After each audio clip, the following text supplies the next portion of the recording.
नमस्कार बंधुरा तीन दीदी हेसेले आरेकटा नतून एपिसोडे सबाइके स्वागत जानाई।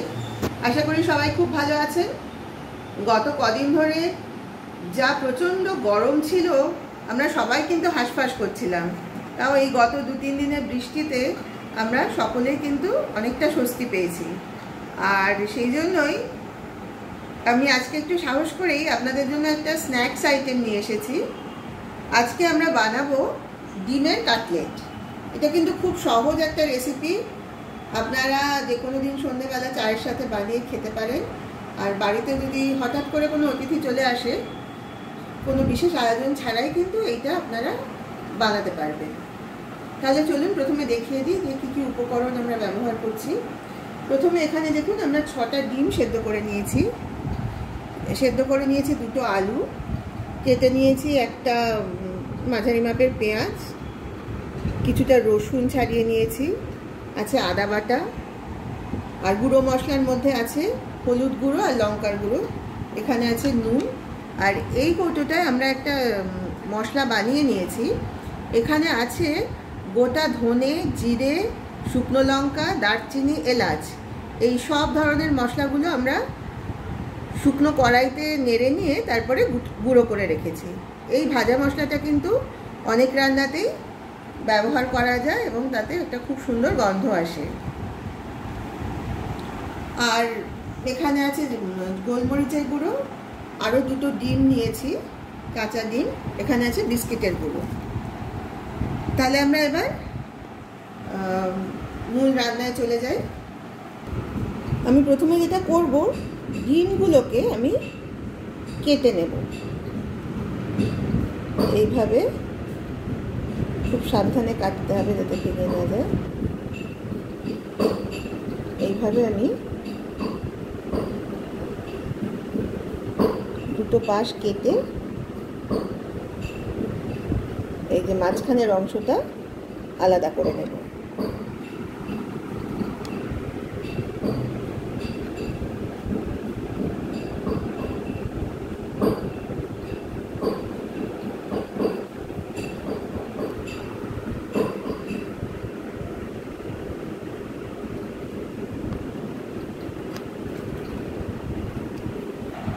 আমরা 6টা ডিমকে এইভাবে কেটে নিয়েছি। এবার এই টুকরোগুলো আমি সরিয়ে রাখলাম। এবার যেটা করব, ডিমের যে বাকি অংশটা আছে সেটা আমি এই গ্রেটার দিয়ে গ্রেট করে নেব।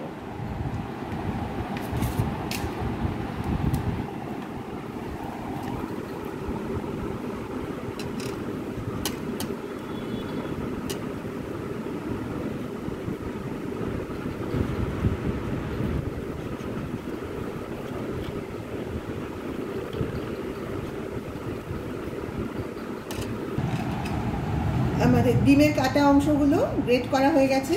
এবার এই দুটো আলু যে সেদ্ধ করে রেখেছিলাম সেগুলো এবার গ্রেট করে নেব।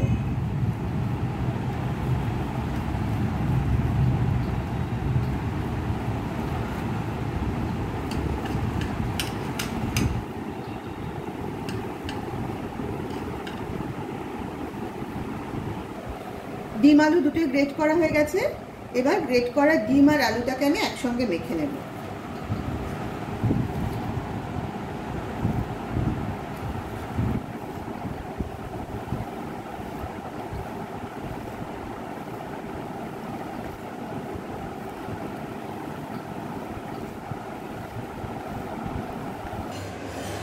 আমরা এবার গ্যাস জেলে গ্যাসের মধ্যে একটা কড়াই বসিয়ে দিয়েছি।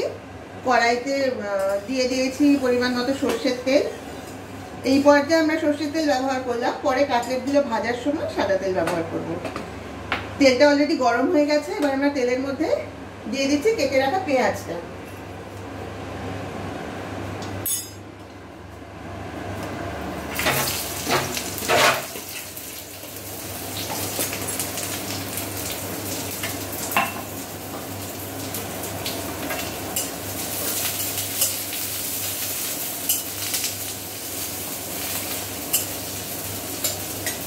পেঁয়াজটা একটু সময় নাড়াচাড়া করে নিয়ে আমরা যে রসুনগুলো ছাড়িয়ে রেখেছিলাম সেগুলো আমরা হামানদিস্তে একটু থেতো করে নিয়েছিলাম, সেইটা এর মধ্যে দিয়ে দেব।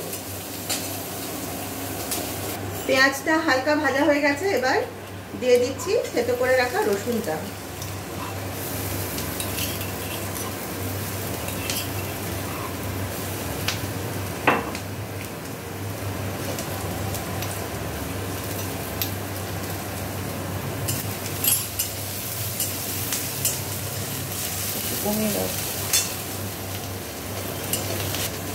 পেঁয়াজ রসুনটা একটু নাড়াচাড়া করে নিয়ে দিয়ে দেবো একটু আদা বাটা,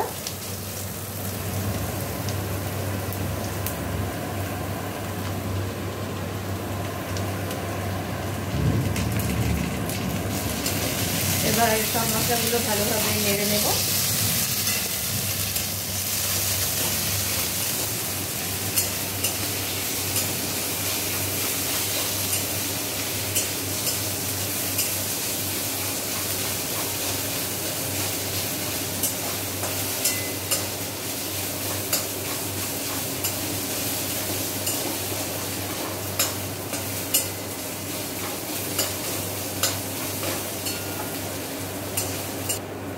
পেঁয়াজ রসুন আদাটা ভালোভাবে নেড়ে নেওয়া হয়েছে। এবার তার মধ্যে দেওয়া হলো ওই 1 চামচের 3 ভাগের 1 ভাগ মতো লঙ্কার গুঁড়ো আর একই পরিমাণ হলুদ গুঁড়ো। এবার দিয়ে দিচ্ছি পরিমাণ মতো নুন, 1/2 চামচ মতো নুন দেওয়া হলো, কারণ আলুটা সেদ্ধ করার সময় কিন্তু নুন দেওয়া আছে। এবার এই মশলাগুলো ভালোভাবে কষিয়ে নিয়ে এর মধ্যে ওই আলু আর ডিমের যে মিশ্রণটা আছে সেটা দিয়ে দেবো।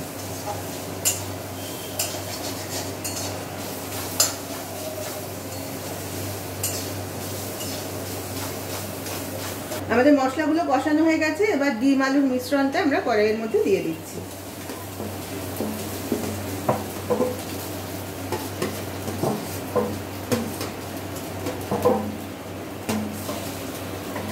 এবার সব উপকরণগুলো ভালোভাবে নেড়ে একসাথে মিশিয়ে দিতে হবে।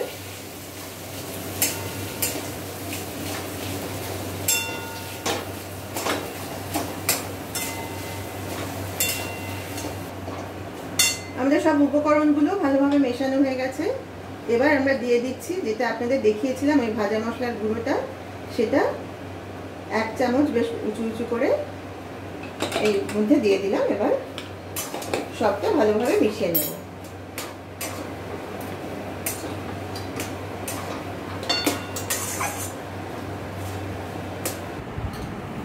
আমাদের আলু ডিমের যে পুরটা সেটা তৈরি হয়ে গেছে।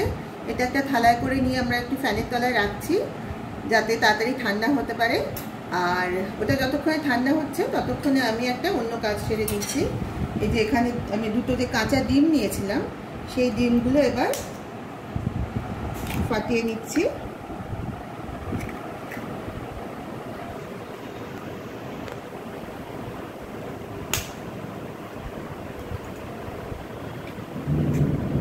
এই ডিম দুটোতে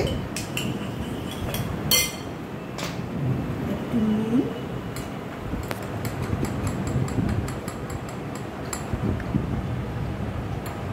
আর দেবো একটু গোলমরিচ। এটা দিয়ে আমি ডিম দুটো খুব ভালোভাবে ফেটিয়ে রাখবো। এটা আমাদের পরবর্তী পর্যায়ে লাগবে।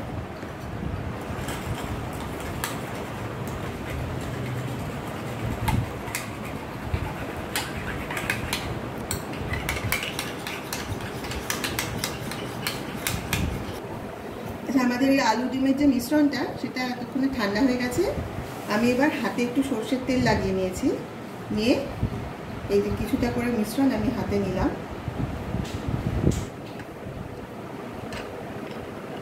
এভাবে চেপে পাতলা করব। একটা ডিম মাঝখানে দিলাম। এবার আরেকটু নিয়ে এটা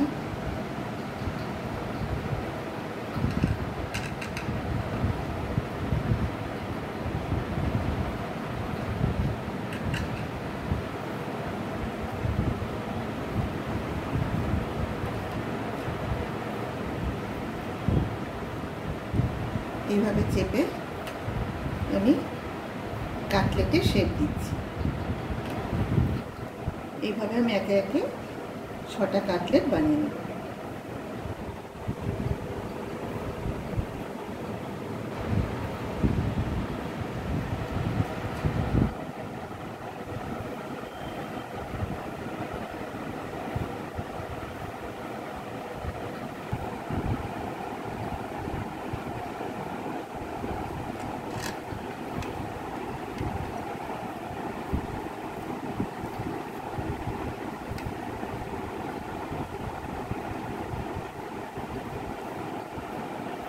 আচ্ছা, আমি এখানে 6টা কাটলেটের শেপ দিয়ে নিয়েছি।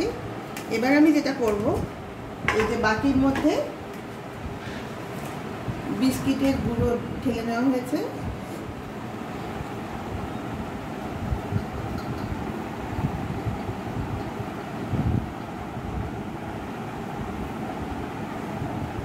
প্রথমে একবার বিস্কিটের গুঁড়ো দিয়ে এটা কোট করবো কাটলেটটা।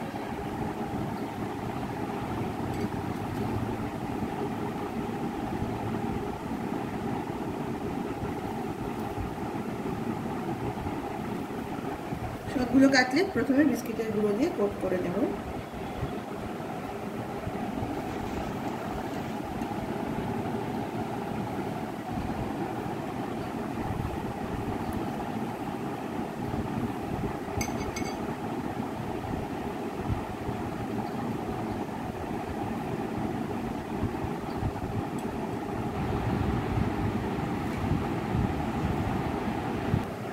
আমরা 6টা কাটলেটকে প্রথমে একবার করে বিস্কিটের গুঁড়ো দিয়ে কোট করে নিয়েছি। এবার যেটা করব, এই যে ডিম ফেটিয়ে রেখেছিলাম, এবার আমরা প্রত্যেকটা কাটলেটকে একবার করে ডিমের এখানে ডুবিয়ে আরেকবার করে বিস্কিটের গুঁড়ো দিয়ে কোট করব।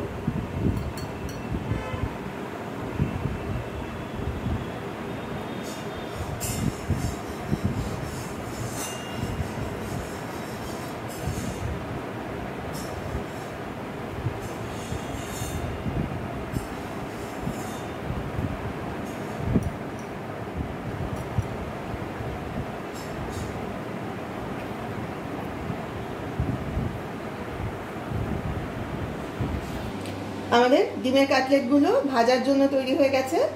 আমরা রান্নাঘরে এসে গ্যাস জেলে একটা কড়াই বসিয়ে দিয়েছি। কড়াইতে দিয়ে দিয়েছি পরিমাণ মতো সাদা তেল। একটু বেশি তেলটা দিয়েছি কারণ এই জিনিসটা তো আমাদের ডুবো তেলে ভাজতে হবে। এবার গরম তেলে আমরা কাটলেটগুলো ছেড়ে দেব।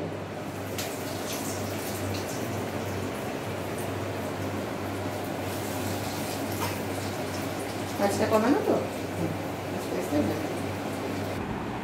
তাহলে একেবারে রেডি হয়ে গেছে আমাদের আজকের এই স্ন্যাক্স আইটেম ডিমের কাটলেট। এবার আপনারা এটাকে মেয়োনিজ বা সস বা কাসুন্দি যে যেমন পছন্দ করে তার সাথে এটাকে পরিবেশন করে দেবেন। আর আশা করি এটা সকলেরই খুবই পছন্দ হবে, কারণ তার স্বাদ কিন্তু অসাধারণ হয়। আপনারা প্লিজ অন্তত একবার হলেও বাড়িতে এটা বানিয়ে ট্রাই করবেন, আর খেয়ে কেমন লাগলো সেটা কিন্তু প্লিজ আমাকে কমেন্ট করে জানাবেন। আপনাদের কমেন্টের অপেক্ষায় আমি থাকবো, আর আপনারা যত আমাকে কমেন্ট করে জানাবেন, আর আপনাদের যদি কারো কোনো অন্য ধরনের কোনো রেসিপি দেখার ইচ্ছে থাকে সেটাও প্লিজ আমাকে কমেন্ট করে জানাবেন। আপনাদের কমেন্ট কিন্তু আমাদের আরও নতুন নতুন রেসিপি নিয়ে আসতে আপনাদের জন্য আমাদেরকে উৎসাহিত করবে। আর ভিডিওটা ভালো লাগলে প্লিজ একটা লাইক দেবেন আর শেয়ার করবেন আপনাদের পরিচিত সকলের সঙ্গে। আর যারা যারা এখনও চ্যানেলটা সাবস্ক্রাইব করেননি, আমি জানি আপনারা অনেকেই আছেন যারা কিন্তু আমাদের ভিডিওগুলো দেখছেন কিন্তু চ্যানেলটা যে কোনো কারণেই হোক সাবস্ক্রাইব করেননি। তাদের সকলের কাছে আমার অনুরোধ, আপনারা প্লিজ চ্যানেলটাকে সাবস্ক্রাইব করে দিন আর পাশে থাকা বেল আইকনটাকেও প্রেস করে দেবেন। তাহলে কি হবে, আমাদের চ্যানেলে যখনই কোনো নতুন ভিডিও আপলোড করা হবে তার নোটিফিকেশন কিন্তু আপনাদের কাছে পৌঁছে যাবে। তাহলে সবাই ভালো থাকবেন। আজ তাহলে আসি, আবার আগামীকাল আপনাদের সঙ্গে দেখা হবে একটা নতুন রেসিপির সাথে। আজ এই পর্যন্তই, নমস্কার।